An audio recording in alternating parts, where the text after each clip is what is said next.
دوستو آپ دیکھ رہے ہیں کلائڈوسکوپ اور میں ہوں عبدالباسط۔ آج بھارت کے جو سفیر ہیں ریاض میں ڈاکٹر اوصاف وحید،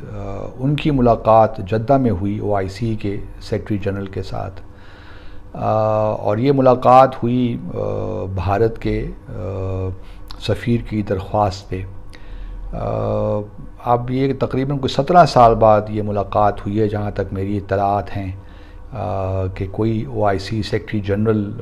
جو ریاض میں بھارت کے سفیر ہیں ان سے ملے ہوں گے۔ 17 سال بعد یہ ملاقات ہو رہی ہے،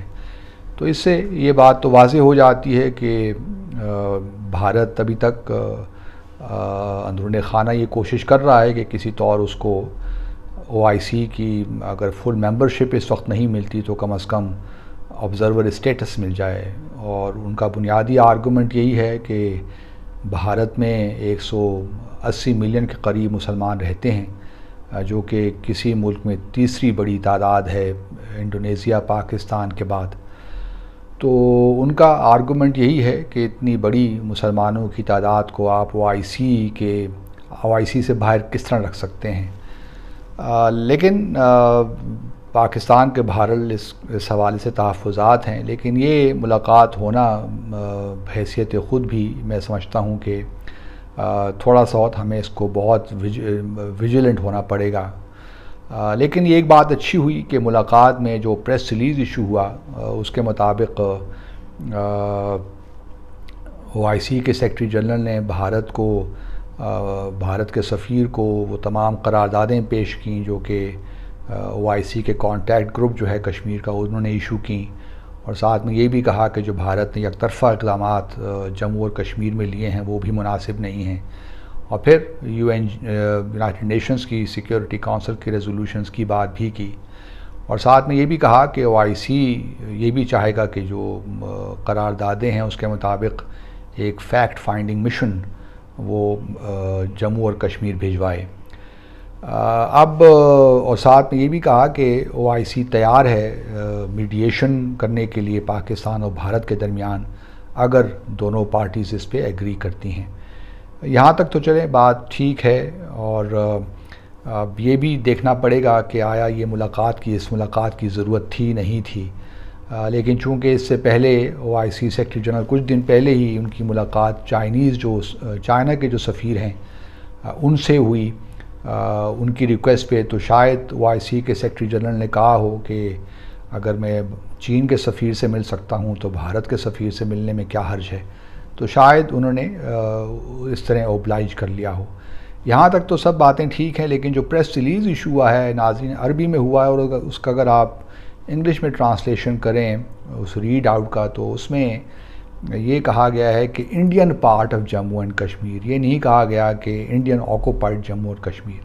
تو یہ تھوڑا سا ہمیں اس پہ جو ہمارا مشن ہے OIC میں جدہ میں ان کو یہ دیکھنا پڑے گا کہ یہ لفظ کس طرح آ گیا، کیونکہ یہ تو نہ تو ہماری پوزیشن سے مطابقت رکھتا ہے اور نہ ہی جو OIC کی قراردادیں ہیں ان سے مطابقت رکھتا ہے۔ تو یہ جو پریس ریلیز ہے اس کو باقاعدہ طور پہ یہ کہنا چاہیے تھا کہ اللیگلی آکوپائڈ جموں اینڈ کشمیر، لیکن وہاں پہ جو لفظ استعمال کیا گیا وہ یہ ہے الفاظ جو Indian part of Jammu and Kashmir, جس کا مطلب یہ ہوا کہ وہ بھارت کا حصہ ہے۔ تو یہ تھوڑی سی تشویشناک بات ہے، اور ہمیں اور ہمارے مشن کو وہاں پہ تھوڑا چوکنا رہنا پڑے گا کہ چونکہ بھارت کے جو سفیر ہیں وہ اب 17 سال بعد ان کی ملاقات ہوئی ہے OIC سیکریٹریٹ میں، تو یہ خود بذات خود ایک دلچسپ بات ہے کہ اس وقت یہ ملاقات کی درخواست کرنا اور پھر ملاقات کا ہو جانا، تو جس کے ثابت یہ ہوتا ہے کہ بھارت بہرحال کوشش کر رہا ہے۔ اس سے پہلے آپ کو یاد ہوگا کہ مارچ 2019 میں بھارت کی جو اس وقت کی وزیر خارجہ تھیں سشما سوراج، جن کا انتقال ہو گیا ہے، انہوں نے UAE کی دعوت میں شرکت کی تھی OIC کا جو فارن منسٹریل پلینری تھی، گو کہ ہمارے فارن منسٹر نے اس پلینری کا بائیکاٹ کیا تھا، لیکن بہرحال بہت سے ممالک کی خواہش تو ہے کہ بھارت کو OIC کا ممبر بنا دیا جائے، اور اس میں آبویسلی خلیجی ممالک بھی شامل ہیں اور افریقی ممالک بھی شامل ہیں. ان میں وہ ممالک بھی شامل ہیں جو کہ OIC کانٹیکٹ جو کشمیر کا گروپ ہے اس کے بھی ممبر ہیں. مثال کے طور پر نائجر ہو گیا. تو اس معاملے میں تھوڑا سا ہمیں اپنی آنکھیں اور کان کھلے رکھنے پڑیں گے تاکہ کوئی ایسی صورتحال کوئی ایسے معاملات ڈیولپ نہ ہوں کہ ہمیں کوئی سرپرائز مل جائے جس طرح ہمیں مارچ 2019 میں ایک دھچکا لگا تھا, سرپرائز ملا تھا. اس قسم کے سرپرائزز اب پاکستان افورڈ نہیں کر سکتا. تو میں امید کرتا ہوں کہ جو ہمارے وہاں پہ OIC میں سفیر ہیں بہت اچھے الرٹ اور قابل افسر ہیں, امبیسڈر رضوان, تو ہم امید کرتے ہیں کہ وہ اس معاملے پہ نظر رکھیں گے اور تاکہ پاکستان کو کوئی سرپرائزز نہ ملیں اس معاملے میں. آپ کا بہت بہت شکریہ.